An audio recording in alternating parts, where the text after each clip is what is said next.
Oh, qué bueno. ¿De qué?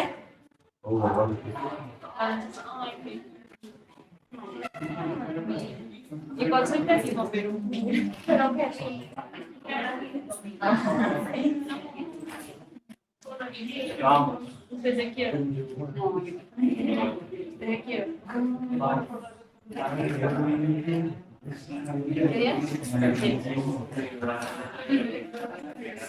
Bueno, chicos, voy a ir por primera vez empezando puntual. No quiere decir que no sea puntual, sino que ayer me demoré mucho más. 45 minutos para que me pudiera conectar. Entonces, no es fácil. Vean.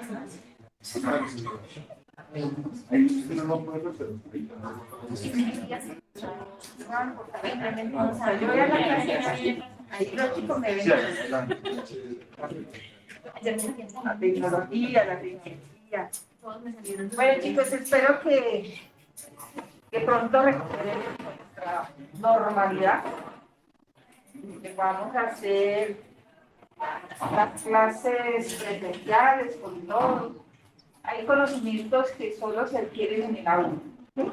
Y no digo conocimientos del tipo académico, sino conocimientos de la vida, las relaciones con las personas, el conversar, el solo hecho de conversar ya le da a uno aprendizaje. Aprendizaje, por ejemplo, social, de cómo comportarse frente a otros, frente al grupo. Y ustedes que van a estar frente a pacientes siempre, este tema de la comunicación es muy importante. Y saber comunicar conocimiento a personas que no lo tienen es más importante. Entonces yo no me imagino un médico que nunca haya pasado por la presencialidad. Yo conozco estudiantes asustados, completamente asustados, cuando se enferman en línea. Porque pasaron 2, 3 semestres sin salir de su casa. Solo con los amigos del bar. Y eso no es bueno. Entonces en la cafetería también se aprenden cosas. Por lo menos se aprenden a defender del otro, del bullying. ¿O no? ¿Sí? O hacer bullying. Usted le da ciertas habilidades que es importante para desempeñar cualquier profesión. Bueno, incluso los profesores somos distintos. Para mí, de pronto es más fácil sentarme frente a aquí y hablarle a una pantalla, ¿cierto? Y nada, no pasa nada, yo sigo y hablo. Pero aquí les puedo ver la cara. Y ayer me pasó y veo gente que está en otro mundo. ¿Por qué será que está hablando esta señora? Entonces yo me detengo. Digo, bueno, ¿entendiste o no entendiste? No, profesora, no entendí nada. Pero en una pantalla que puedo, yo sigo. Y de hecho me rendía. Bueno, entonces vamos a empezar, hoy vamos a ver líquido cefalorraquídeo, también se llama líquido cerebroespinal, también le llaman fluido cerebroespinal, sus siglas en inglés. Esto es un repaso, porque ustedes ya deben haber visto la anatomía, ¿o no? No. Pues no importa. Vamos entonces como profundizando el tema. Lo que yo voy a ver con ustedes del líquido cefalorraquídeo es la parte de bioquímica, de pronto algo de fisiología, ¿sí? La parte anatómica, del plexus y todo esto la repasan por quien corresponde. ¿Listo? Bueno, entonces vamos a la parte. ¿Yo? Allá no era en un clic que hice el aparatejo. ¿Me lo guardé? No. ¿Con qué paso?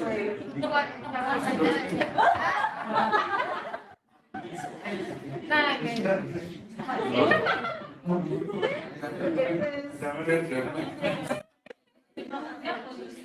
Esto es muy importante.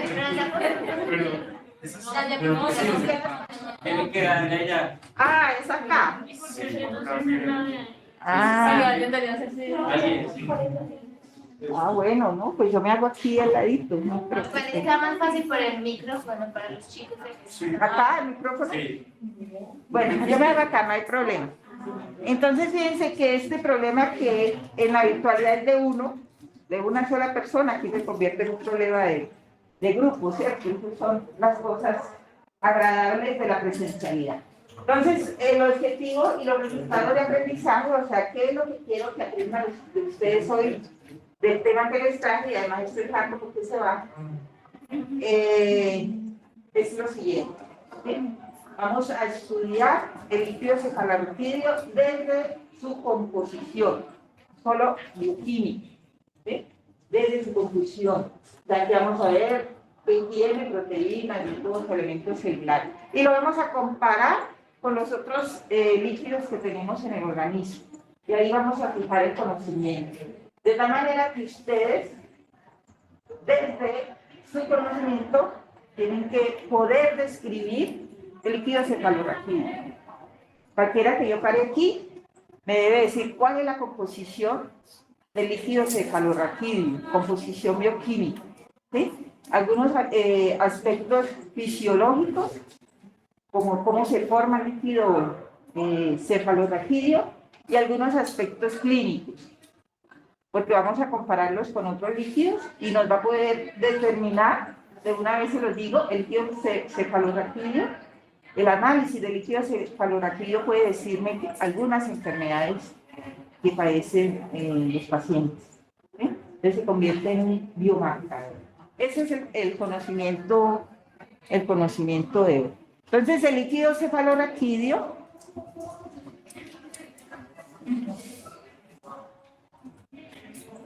hasta ahí era.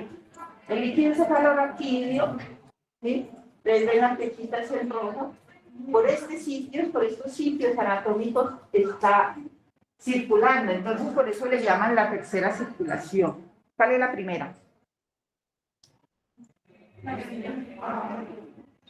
Duro, porque con la sanguínea. Y la segunda, la linfática. Y la tercera, le llaman entonces a la circulación del líquido cefalorraquídeo.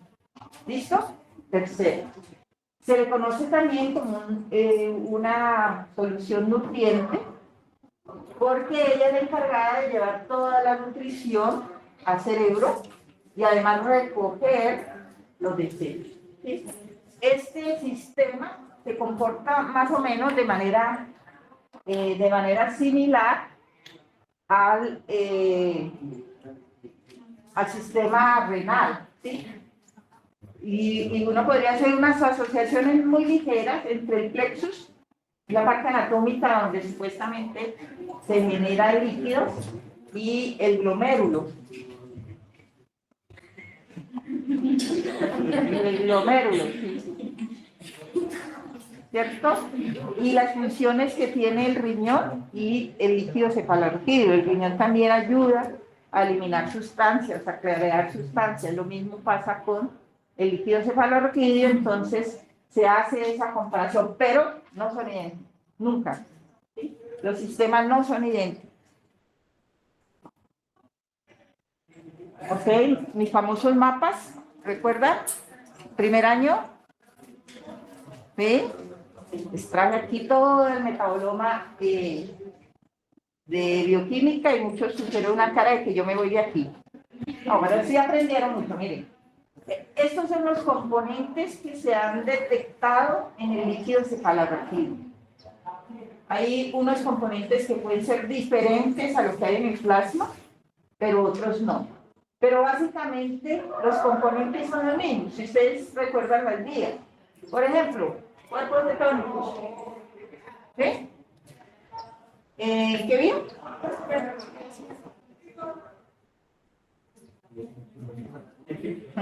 ¿Qué día produce cuerpos cetónicos? Muchachos, les van a morir los pacientes diabéticos de cetonemia y ustedes ni saben por qué. De la oxidación de lípidos. Aquí está, por aquí la vía ahora. ¿Sí? Produce mucho acetil-CoA que ahí terminan en cuerpos cetónicos. Dios mío, bueno. aquí hay todas las vías que ustedes quieran. Entonces vamos a encontrar básicamente los mismos componentes, pero ojo, no la misma cantidad. ¿Sí? No la misma cantidad. Y hay algunos que no existen. Y hay unos que son nuevos. ¿Sí? Nuevos. Pero lo más importante aquí también es que hay unos componentes, ahorita vamos a ver en la composición, que son los componentes, esos que salen azules más oscuros, esos rombos, son los componentes tóxicos, ¿sí? Digamos los xenobióticos, lo que es ajeno, que el líquido puede eliminar. Entonces, ¿cuál es la función del líquido? Me vuelvo aquí. Es una circulación, lo vimos acá. Una circulación, entonces, ¿cuál es su principal función? Llevar nutrientes y sacar desechos, principal función. Llevar nutrientes y sacar desechos. Segunda función, evitar el trauma del cerebro. Evitar, cuando uno se mueve muy rápido, entonces ese líquido funciona como un amortiguador. ¿Sí? Ahora, si el trauma es muy grande, pues ahí ya no hay amortiguador que valga.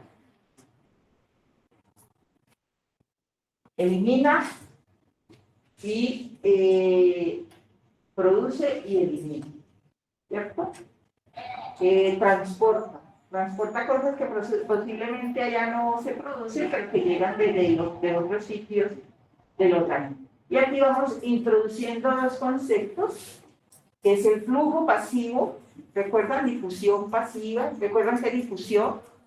Eso nos la estamos en primer año tratando de entrarlos en conocimientos básicos, para que después podamos entender. ¿La difusión qué es?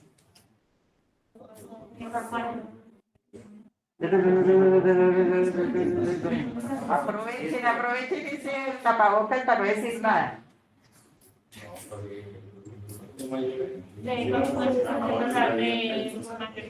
De mayor a menor concentración. Simplemente la sustancia se mueve de mayor a menor concentración. Eso es difusión pasiva. Entonces, si en los lugares donde haya más concentración de un metabolito, pues ese fluirá hacia los lugares donde haya menor. Pero también, y básicamente, todas las sustancias en el líquido se mueven por sistemas de transporte, que tienen transportadores. Bueno, entonces, esas son las funciones. Entonces, vamos a ir resumiendo. Tercera circulación, realizamos las funciones comparables del riñón, o lo de excreción, eliminación de sustancias tóxicas, pero tiene la otra función que la de nutrición, ¿cierto? Y una tercera, una cuarta, que es la de estabilizar todo el sistema del cerebro. Pues aquí, básicamente les traje esta para que vamos entendiendo cómo se usa el líquido cefalorraquídeo en el diagnóstico, por eso lo hizo más grande.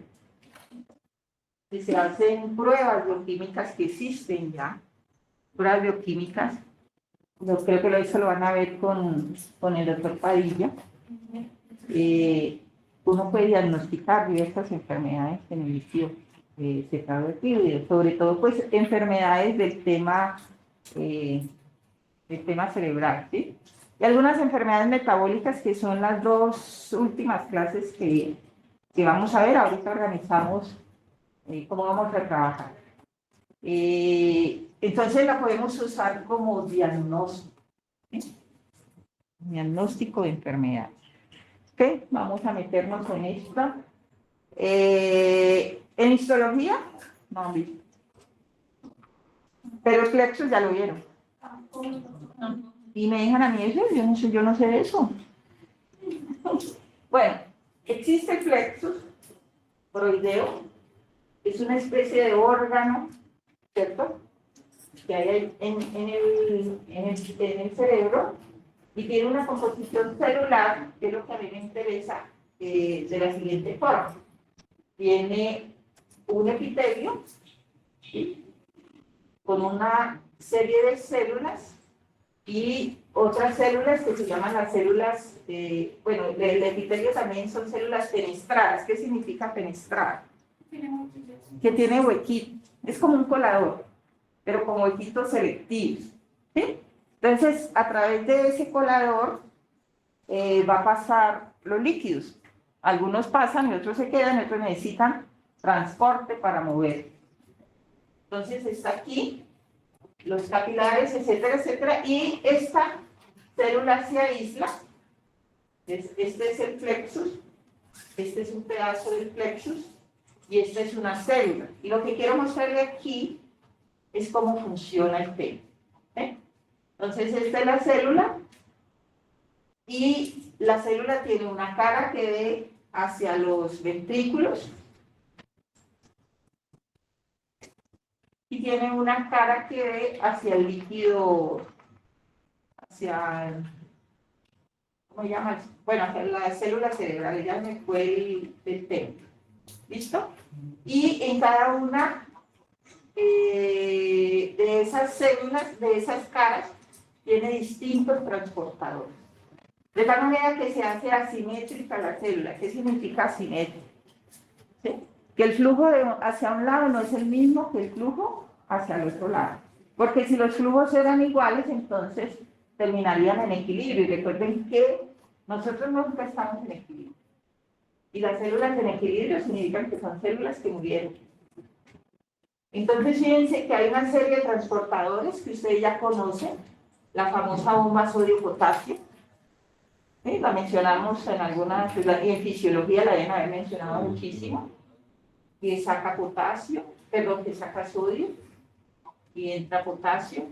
Otra bomba que es la sodio-potasio, pero sin porte con cloro. ¿Sin porte qué significa? Sin porte. Y con el paso de un ion hace que el otro... Sin porte, así, miren, paso de uno facilita el otro. En este caso los tres están saliendo, ¿sí? Son sin porte. Bueno, otros canales de potasio, canales de bicarbonato. Las acuaporinas, ya no voy a hablar de las acuaporinas, ¿cierto? Las acuaporinas a través de las cuales se mueve el agua. Y del otro lado, entonces tenemos otras bombas, ¿sí? Por ejemplo, bicarbonato cloro. Esta es una bomba que mueve solo iones negativos. Miren que acá se mueven iones positivos. Y esta bomba sodio-hidrogenión, que es muy importante para mantener pH y equilibrio de la célula. Ahorita vamos a ver en otra diapositiva cómo esos hidrogeniones se generan aquí a través del bicarbonato, ¿sí?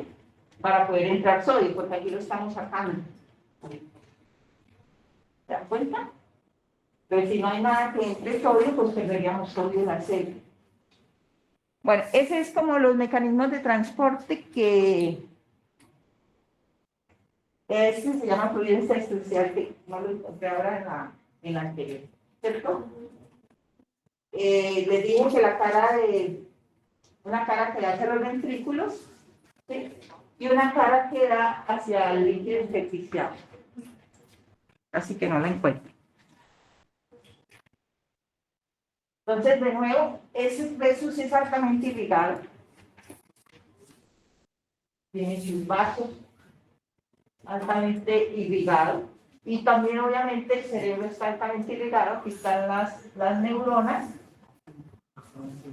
¿Sí? Y recuerden que hay comunicación, entonces, este es el fluido, las neuronas producen, necesitan, y hay intercambio de sustancias.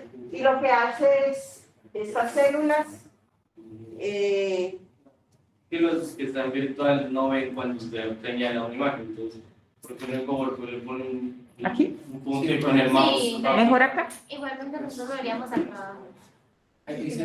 ¿Ustedes lo ven allá? Sí. Ahí, por ejemplo. Sí. Ah, chicos, esto sí es duro. Me toca hablarle al computador. Bueno, entonces les decía Es una situación difícil. Les decía que estas células que están aquí, que son las células del plexus, tenían una cara que daba a los ventrículos, a los fluidos de los ventrículos, y una cara que daba al líquido intersticial, la diapositiva del cerebro, ¿cierto? Y que aquí pues están las neuronas también altamente irrigadas, produciendo y necesitando cosas.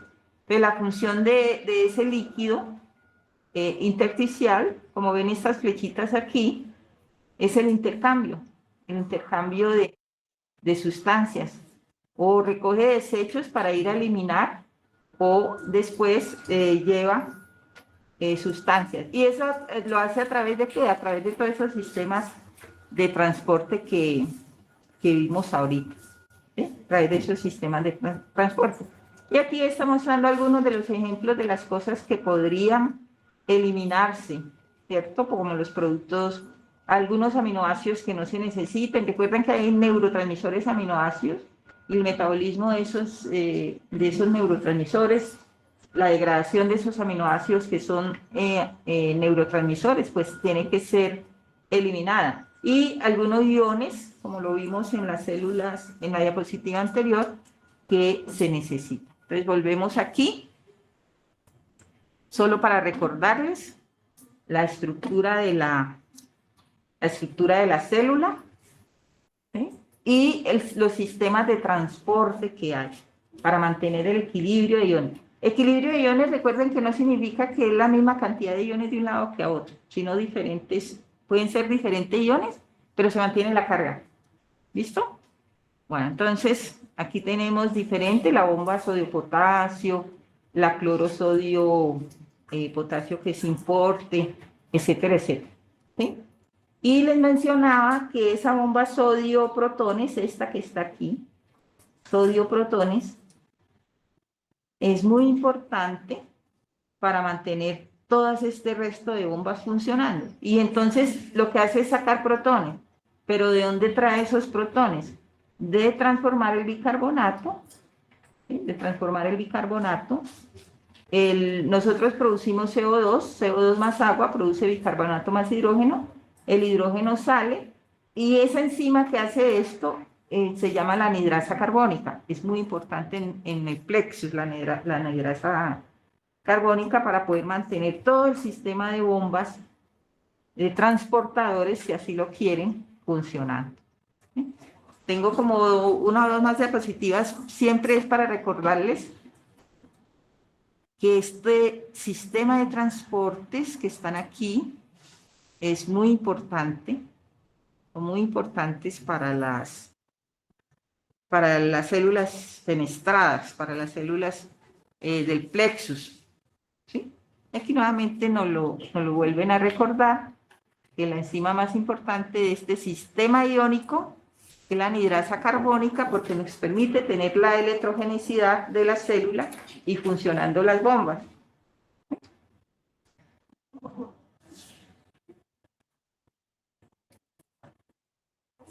Acá tenemos cada sustancia, eso sí no lo había dicho, prácticamente cada sustancia que entra o sale del líquido tiene un transportador.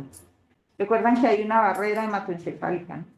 Que eso no lo pasa fácilmente ninguna sustancia. Entonces, hay unos transportadores, por ejemplo, aquí están los GLU, ¿recuerdan? Que transportan glucosa. ¿Sí? Aquí hay otro transportador que transporta la L-Dopa. La L-Dopa es un neurotransmisor. ¿Sí? Entonces, prácticamente cada sustancia tiene su propio transportador. Bueno, entonces ahora vamos a ver si de qué está hecho el líquido cefalorraquídeo, ¿sí? ¿De qué está hecho? ¿Cuáles son los componentes? ¿Vieron ustedes? Me he gastado como 5 diapositivas en mostrarle iones. Pero lo primero es tiene una composición iónica, como lo tiene el plasma. Pero ahora vamos a ver que la cantidad no es la misma. Entonces, ¿qué iones tiene? Los mismos del plasma, miren. ¿Sí? Sodio, cloro, bicarbonato, potasio, magnesio, calcio. Ahí no hay cambios. Pero el balance sí es distinto.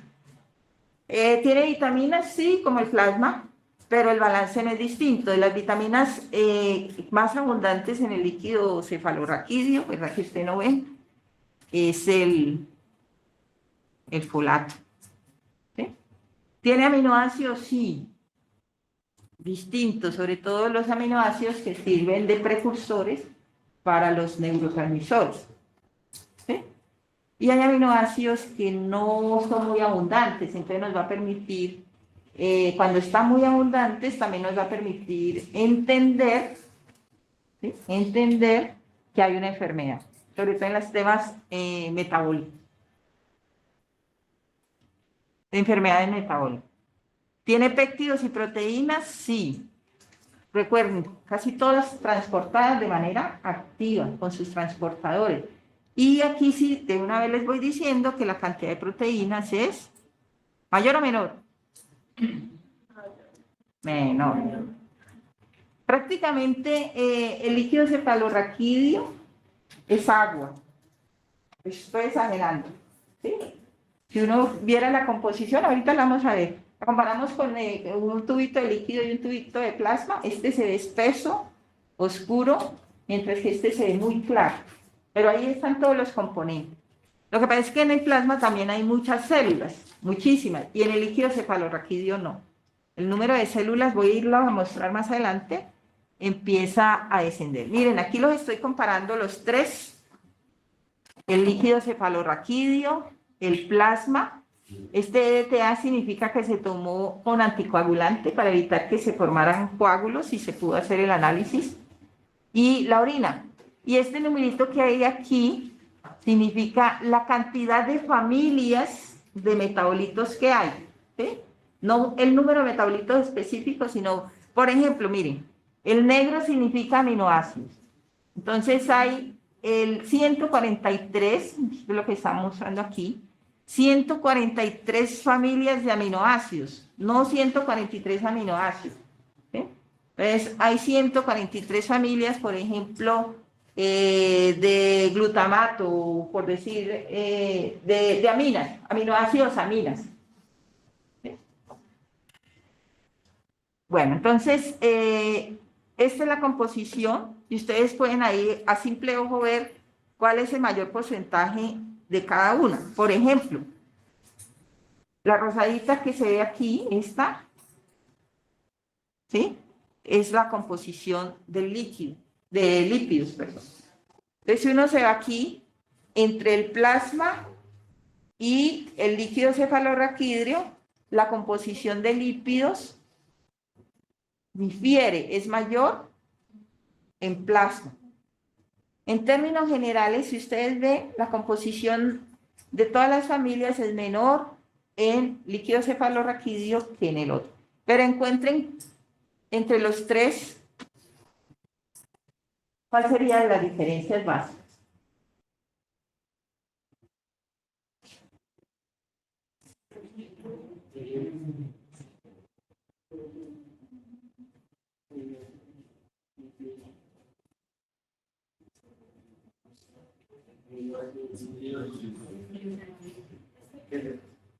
Ok. Entonces, lo primero que vamos a mirar aquí es que hay una diferencia básica, ¿cierto? En la cantidad de péptidos, proteínas. Prácticamente es, por eso les decía que es transparente, que es muy claro, ¿sí? Entonces, 4%, aquí es del 5%, pero en la orina, se me pasó, en la orina es del 6%. Ahora los lípidos ya lo comparamos. Ahora comparemos aminoácidos, familias de aminoácidos.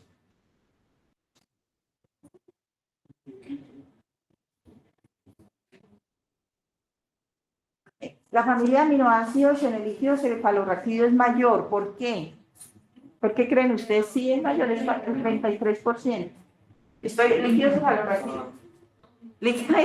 Líquido cefalorraquídeo es este. O cerebroespinal fluido. Mira, aminoácidos, 140, perdón. Sí, perdón. Es mayor en en plasma. En porcentaje es mayor en líquido. Y hay que entenderlo de dos formas, porcentual y por número. ¿Sí? Entonces, por número es menor. ¿Saben cómo se calcula esto, no? Hay 200 sustancias aquí. Aquí hay 250 y aquí hay 20, por decir. ¿Sí? De esas 250, tantas son aminoácidos. Eso es lo que es. Bueno, entonces aquí hay, de la familia aminoácidos hay 143 familias, pero porcentualmente es mayor que en los otros líquidos. Y les está preguntando por qué creen. ¿Por qué creen que eso? Aquí hay más tipos de aminoácidos, pero porcentualmente es menor. Entonces, ¿por qué hay más más porcentualmente mayor cantidad de aminoácidos de la familia de aminoácidos en el líquido que en los otros fluidos? La pregunta.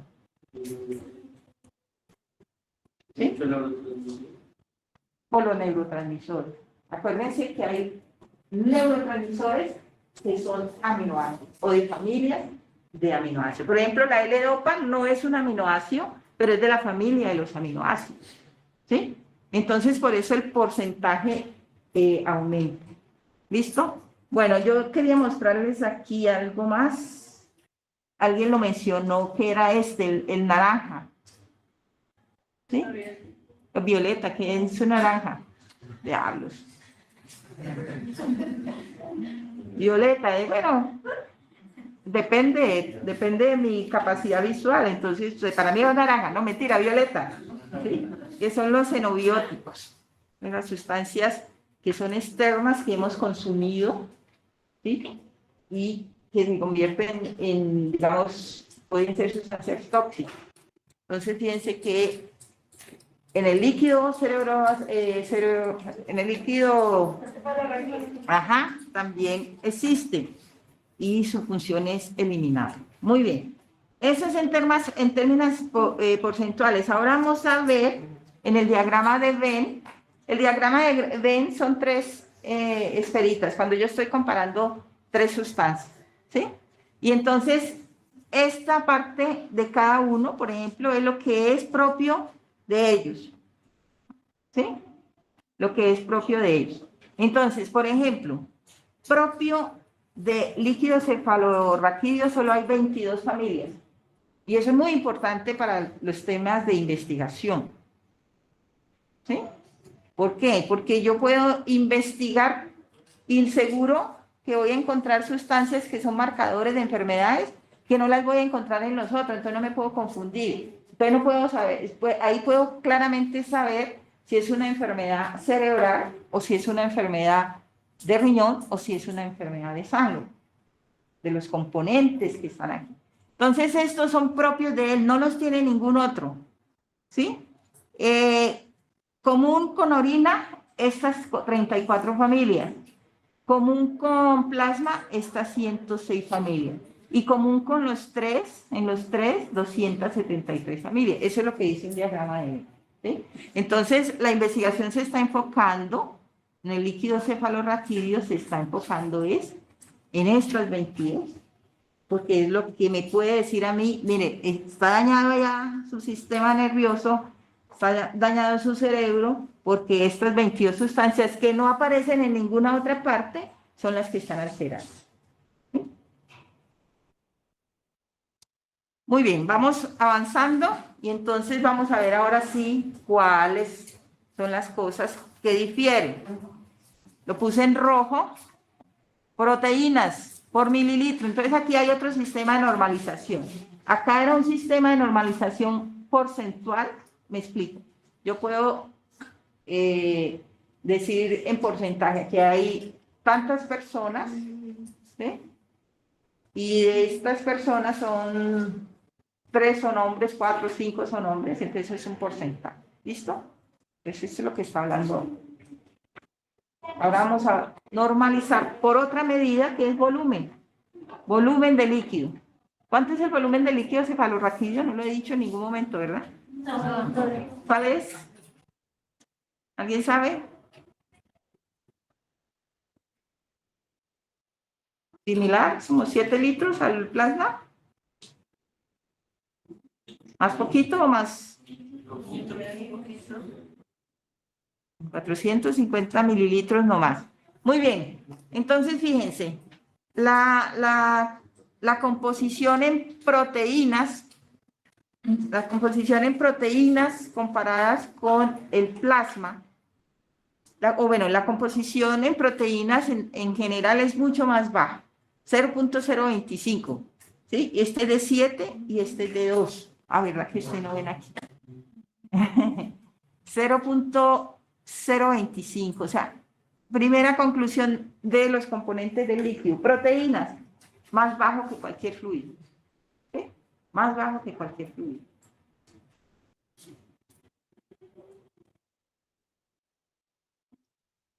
Ahora, ¿cómo las proteínas son menos que en cualquier otro de los fluidos? Las proteínas tienen carga negativa. Entonces, las cargas negativas del líquido líquido cerebroespinal es menor. Bicarbonato, menor que en plasma, y el cloro, mayor que en plasma. Entonces, fíjense,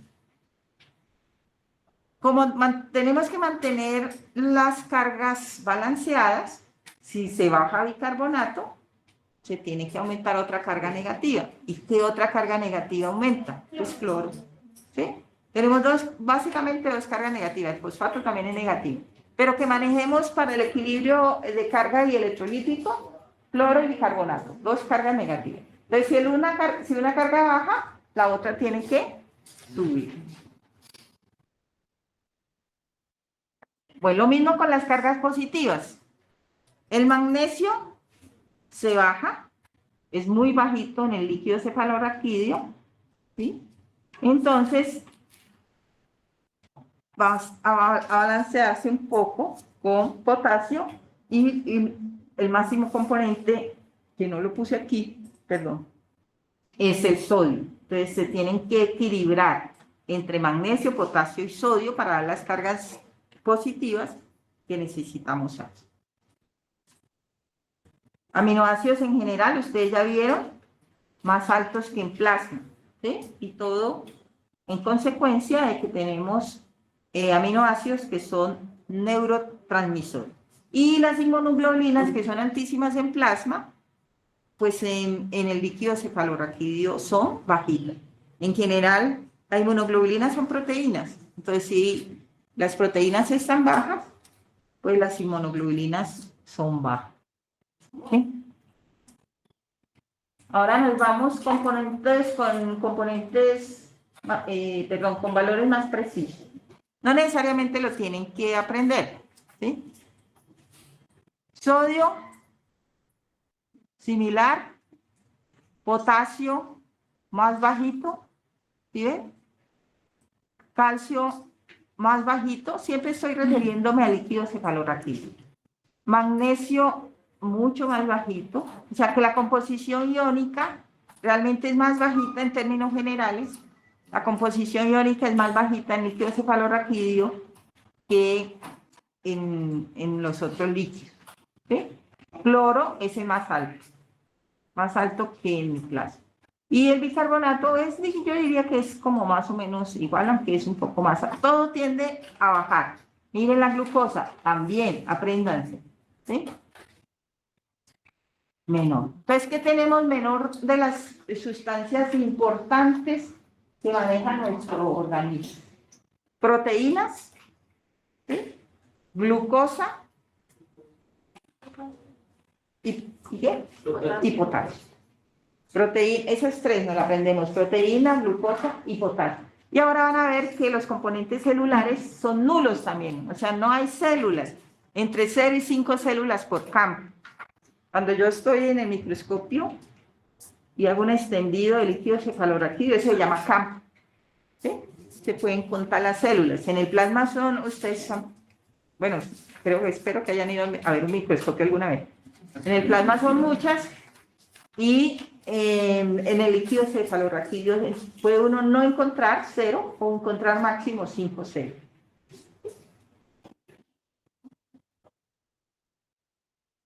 ¿Se acuerdan que habían 22 familias ¿cierto? Distintas en el líquido cefalorraquídeo, pues una de esas familias, una de esas 22 familias que son distintas en el líquido cefalorraquídeo, son los RNA, pequeñas moléculas de RNA. ¿Recuerdan qué es RNA, no? El ácido ribonucleico, que tiene varias especies, uno mensajero de ribosomal, etc. Entonces, estas pequeñas moléculas son distintas, toda una familia, hay 90 especies distintas.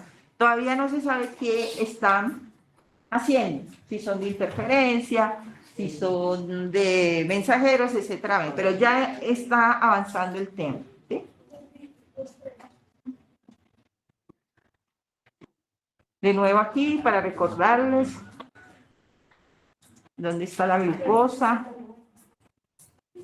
Normalmente, bueno, esto está en milimoles, pero aquí está en miligramos. Normalmente nosotros tenemos más en plasma que en líquido, pero esta diapositiva es para mostrarle las células, ¿sí? Células, entonces, por ejemplo, leucocitos, ¿sí ve? De 0 a 5 células por campo, nada. ¿Sí? En adultos normales, nada de células en líquido cefalorraquídeo. Una que otra que se desprende por ahí, pero son incluso las mismas células epiteliales.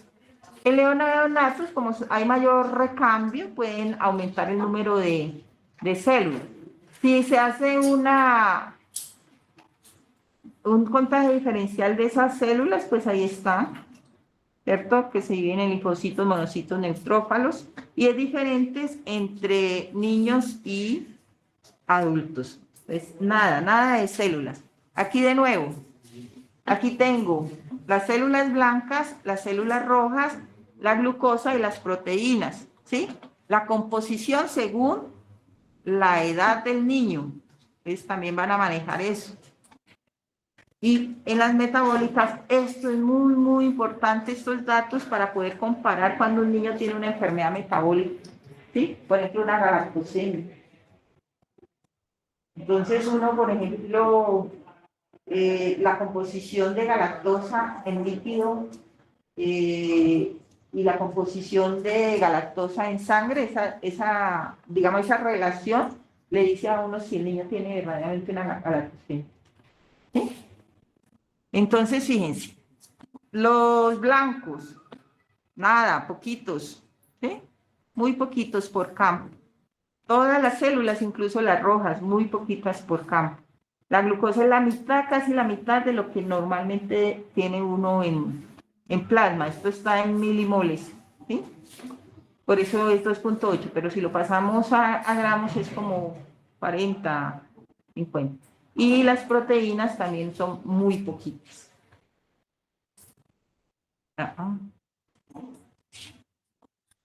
Pues vamos a comparar. Vamos a comparar. El líquido cefalorraquídeo, como les decía, es así, es agua, es totalmente transparente, ¿sí? Entonces, este es un líquido cefalorraquídeo normal. Este es un líquido que es ligeramente amarillo, ¿sí? Xantocrómico significa amarillo, están produciéndose, el color amarillo también lo podemos llamar como sí, amarillo,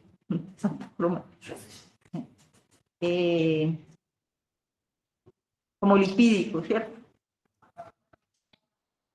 Entonces me fui y descubrí que esto también mueve la parte. Y van así avanzando. Fíjense que este suero, comparen este suero, que es el número 5, con este suero, que es el número 1. Aquí hay una meningitis, ¿sí? La meningitis de un caballo. La meningitis la produce una bacteria. Entonces, fíjense cómo el suero cambia totalmente. Y el solo color del suero, del líquido, el solo color del líquido ya me da pautas para el diagnóstico. Si el líquido está así, con estos colores, algo hay. Incluso la intensidad del color me dice lo avanzado del problema, porque compara. Ahora, ustedes saben cómo sacan líquido cefalorraquídeo, ¿verdad? ¿Alguien me explica? ¿Cómo los traen? Con una punción lumbar. Entonces uno podría, la pregunta que le surgiría ahí es,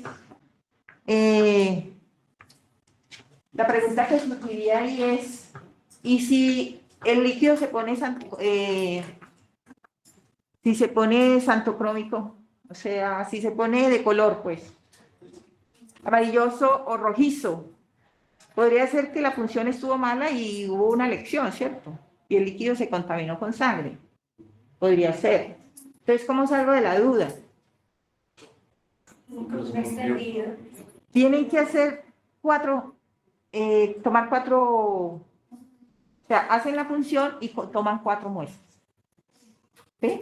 La primera muestra puede salir rojiza por la lesión, por el daño del tejido. Pero la segunda y la tercera y la cuarta muestra no pueden salir rojizas.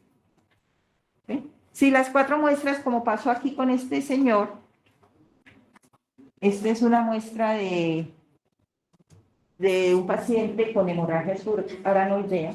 Si ven, las 4 muestras son rojizas. De la primera muestra, bueno, el médico punzó mal, ahí hubo una lesión, salió sangre y se contaminó. Sin sacar la aguja, ¿no? Sin sacar la aguja. La segunda muestra volvió, lo puso en otro tubito, sin sacar la aguja, como se drena. Sigue roja, la tercera sigue roja, la cuarta sigue roja. Y miren cómo debe ser el líquido. Este paciente tiene un problema. ¿Sí? Este paciente tiene una hemorragia y está virtiendo sangre hasta el líquido. ¿Sí? Está filtrando, tiene una hemorragia. Entonces, el solo color ya me dice el diagnóstico. Ahora después, con el doctor Padilla, van a ver qué tipo de bacterias puede uno encontrar. Aquí, él tiene una hemorragia, no tiene una meningitis, diferente, ¿sí? ¿Sí ven? Aquí está. ¿Sí ven la característica del suelo? Color. El color ya me está diciendo y ya me está permitiendo hacer la diferencia entre una enfermedad y otra. Esto es más rojizo, sangre, hay sangre en el líquido, y esto me está diciendo que está produciendo un color y esto es por bacterias. ¿Listo? Bueno. Esto es más comparaciones, esto son experimentos y artículos científicos para investigar cómo los componentes, ¿cierto? Cómo los componentes del líquido pueden ayudar al diagnóstico. Entonces aquí, este es un estudio que se realizó en niños con y sin microcefalia. ¿Qué es eso?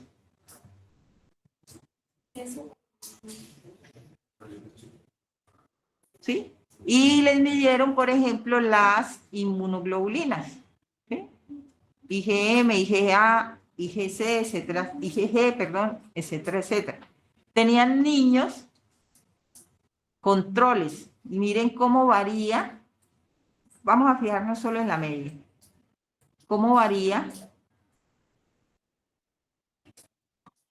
Solo la inmunoglobulina M, la IgM, entre los niños controles y los niños que tenían microcefalia. Aquí lo revolvieron todo, pero obviamente los que tenían microcefalia ya alteran el contenido, ya alteran el valor, pero miren los que tenían microcefalia, ¿sí? Como es 10 veces, no, perdón, 100 veces mayor la cantidad de IgM que tenían. ¿Sí? El análisis del líquido permite ir avanzando como en el diagnóstico de los pacientes que tienen problemas de ese tipo. Este es otro ejemplo en el que se está estudiando, es la composición de de células, células en el líquido cefalorraquídeo, proteínas en el líquido cefalorraquídeo, albúmina en el líquido cefalorraquídeo y lactato en el líquido cefalorraquídeo. ¿Sí? Esto lo están haciendo, fíjense que este artículo es más nuevo, pero no le puse la fecha, sí. Aquí está, este es del 2020. ¿Sí? Ah, se salió pues ahí, pero ese es del 2020. Y lo que están comparando son los pacientes que les dio COVID, ¿sí? Los pacientes que les dio COVID, sí, bueno, a los pacientes que les dio COVID y que presentaron alteraciones neuronales, cómo les cambió el líquido cefalorraquídeo, ¿sí? Cómo les cambió el líquido cefalorraquídeo. Entonces, ahí muestran cómo las proteínas, el número de células, ¿recuerdan cuánto era el número de células? De 0 a 5. Miren, estos pacientes encontraron que tenían mucho más número de células. ¿Recuerdan cuál era la cantidad de proteínas? 0,025, ¿cierto? Y miren cómo ya estamos por arriba de las 500 miligramos de proteína por mililitro. Hay toda el COVID produce toda una alteración en el sistema nervioso impresionante. Bueno.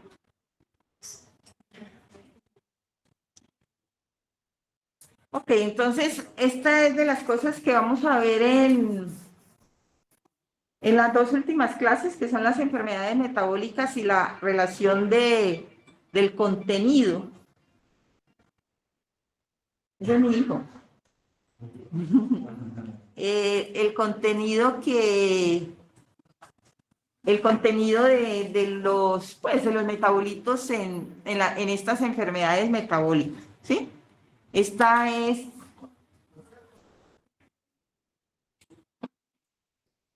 es, por ejemplo, la deficiencia del GLUT1. ¿Recuerdan qué hace el GLUT1?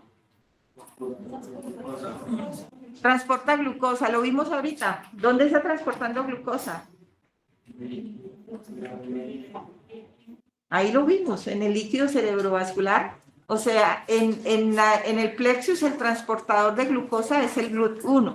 Entonces, ¿qué pasa? Si ese transportador no existe. Si ese transportador no existe, pues hay una disminución de glucosa, obvio. No hay quien entre glucosa allí, ¿sí? Puede que el lactato sea normal o esté bajito. ¿Por qué hablan de lactato ahí? ¿De dónde viene el lactato? Bioquímica.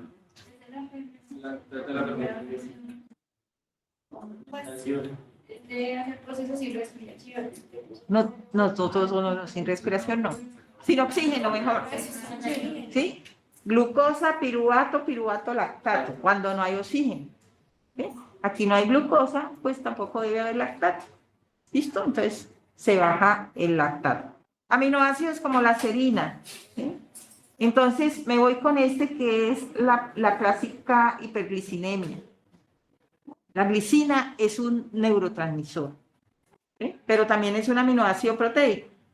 Entonces, cuando hay deficiencias de las enzimas, ¿qué pasa con la glicina? Les decía yo, ¿qué pasa con la glicina en el líquido cefalorraquídeo? Miren, aumentadísimo, ¿sí?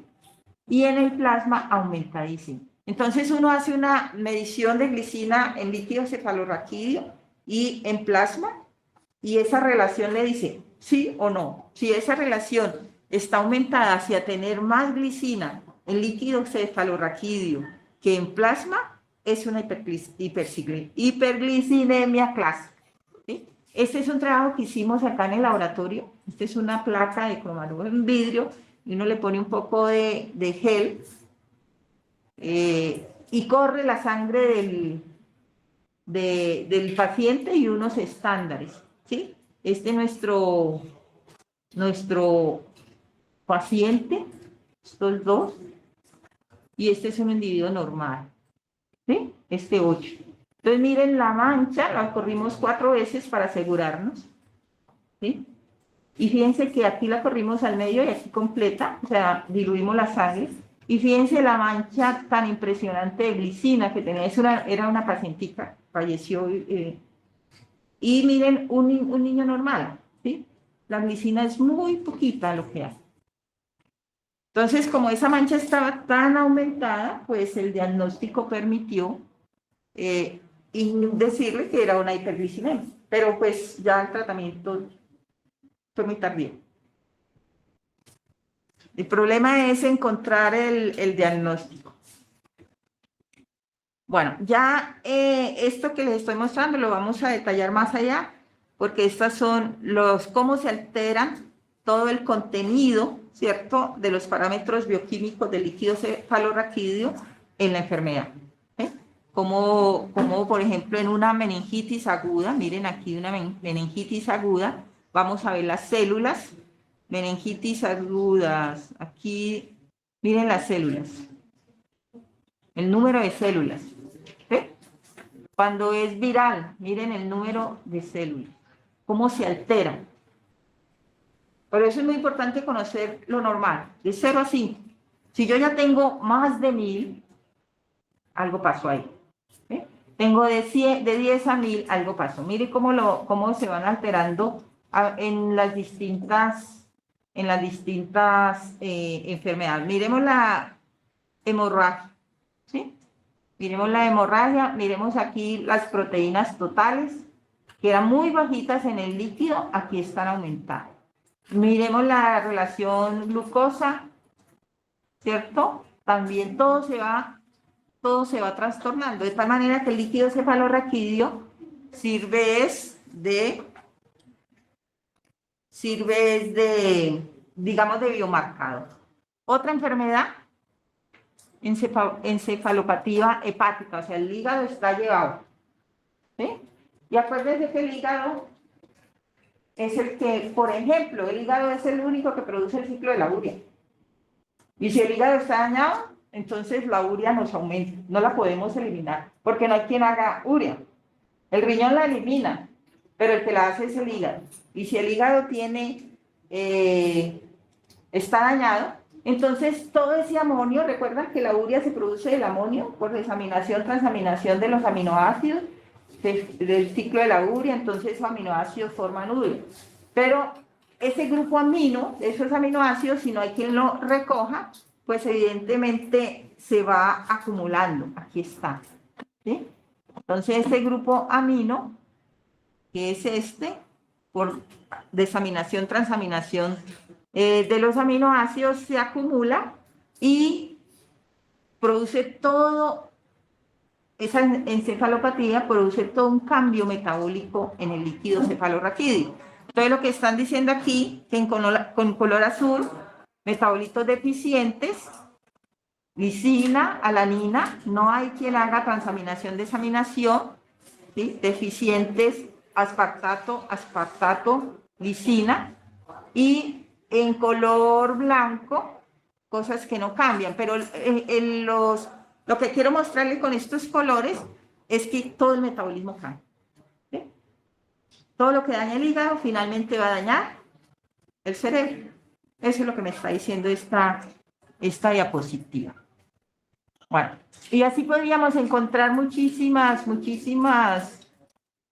cambios de acuerdo a la enfermedad que nosotros vamos a encontrar.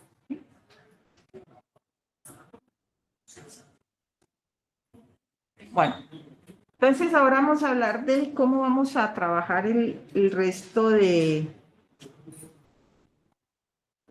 la toma de la muestra. Yo no voy a hablar aquí, voy a hablarles de la toma de la muestra, pero eso ya es más, no sé, cuando ya estén, ¿quién hace eso? ¿Un médico? ¿Neurólogo?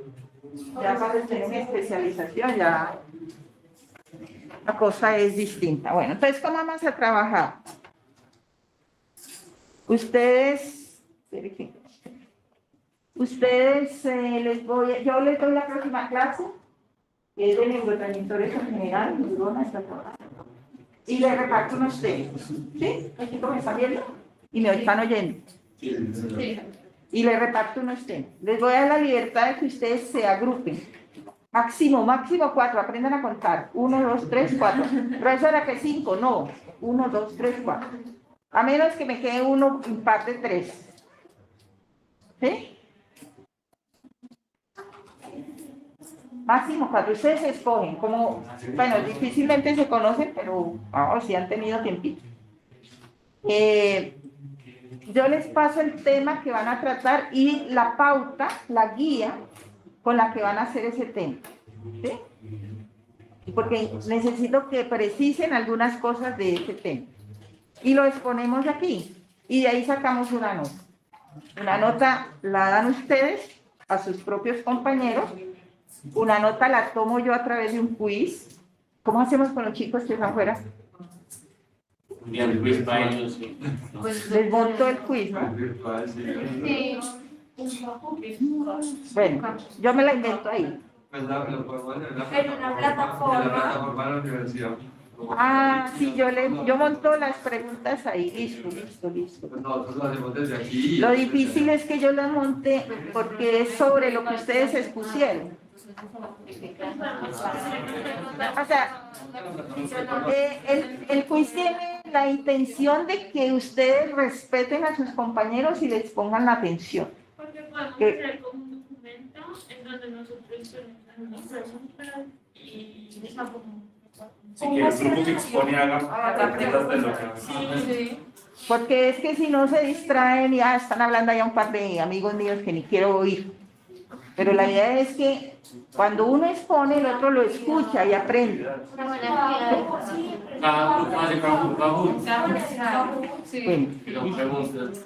entonces el grupo que expone hace unas preguntas, pero no me las vayan a mandar a los otros. ¿Listo? Y así nos entendemos. Entonces, 4 es mucho, ¿quieren que rebaje a 3? 4, porque si son 40 me salen 10 grupos, más o menos. Y tengo alrededor de 10 neurotransmisores. Y las notas de eso, pues de las posiciones y eso serían como puntos para los parciales. Y si a mí me dicen, usted tiene 10 preguntas, yo ya tengo 5 con las que ustedes ya hicieron aquí conmigo. ¿Y este para qué es eso? ¿Para qué bloque sería? ¿Para qué?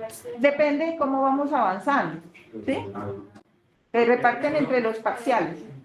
¿Listo? O sea, todo lo que llamamos a hacer lo que llegamos. Quiero que nos pasen el pasado que llegamos al final y No. Yo hablo con Zapata. ¿Sí? Así lo he hecho con el primer año, con Valencia. ¿Cierto? Y él después, él me habilita para que yo les ponga eso. Ah, es más, ahí él me dice, pongan su nombre y ellos señalan y esas ya son las preguntas que se ganaron. ¿Sí me entienden? Sí. En el mismo parcial. Ok, entonces, quedamos así. Me hacen los grupos, yo les asigno a cada grupo el tema, les mando las instrucciones del tema y comenzamos. La próxima clase que es el viernes, ¿cierto? Miércoles, el viernes, se me cruzan las clases. No, yo es el martes. Con Beatriz es el viernes por la tarde. Pero yo creo que ya estaría el otro grupo. Sí, pero ya lo trae otro grupo. El próximo martes toca el otro grupo. Sí, también. Y el viernes. No, el viernes no es conmigo. El viernes es con Beatriz, que es calcio vale. Entonces el próximo martes les traigo los temas, ¿sí? ¿Listo? Repasar, profundizar, relacionar, descansar y cuidar. Chao.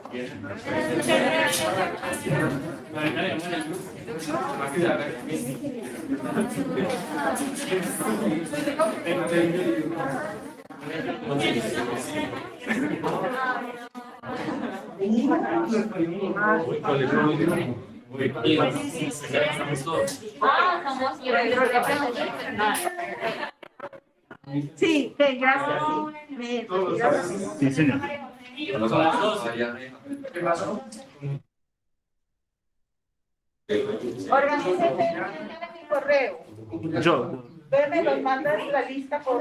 Sí, señora. Sello camerino, ¿cierto? Espera, ¿cómo queda?